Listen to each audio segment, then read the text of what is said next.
బాటసారుల దాహార్తిని తీర్చేందుకు బ్రాహ్మణ సేవా సంఘం ఆధ్వర్యంలో చలవేంద్రాన్ని నిర్వహిస్తున్నట్లు బ్రాహ్మణ సేవా సంఘం ప్రెసిడెంట్ చింతలపూడి చిట్టి సత్యరాజు తెలిపారు. Kakinada GPT road Deccan school వద్ద బ్రాహ్మణ సేవా సంఘం ఆధ్వర్యంలో ఏర్పాటు చేసిన మజ్జిగ చలవేంద్రం ప్రారంభోత్సవ కార్యక్రమం ఘనంగా జరిగింది.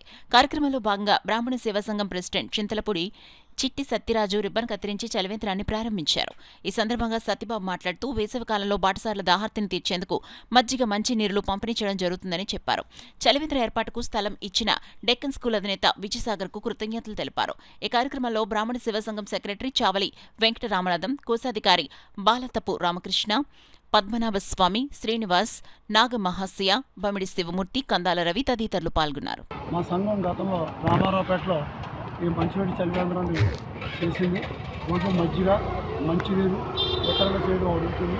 దాహం, ఆకలి అనేది ఒక కులానికి కానీ ఒక మతానికి కానీ కాదు, అందరి వర్గాలకి, అన్ని రకాల వాళ్ళకి కూడా దాహం ఇస్తుంది, ఆకలి ఇస్తుంది. వాటిని ప్రాథమికంగా మా వంతు ఎంత చేయాలి ఆ విధంగా ఉదయం 11 గంటల నుంచి 1 గంట దాకా మజ్జిగని, 3 గంటల దాకా మంచినీటిని వితరణ చేయాలనేటువంటి మంచి ఉద్దేశంతో ఈ కార్యక్రమాన్ని చేపట్టాం.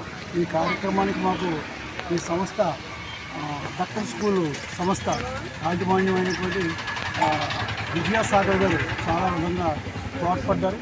అలాగే మా కార్యవర్గ సభ్యులు, మా సెక్రటరీ గారు, ప్రెసిడెంట్ గారు, తదితర కార్యవర్గ సభ్యులు కూడా దీని వెనకాల ఒకరికైన ప్రోత్సాహం ఉంది.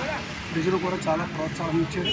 అన్ని వర్గాల వారు, అన్ని కులాల వారు, అన్ని మతాల వారు అందరికీ కూడా బ్రాహ్మణ సేవా సంఘం తరఫున ధన్యవాదాలు తెలియజేస్తారు.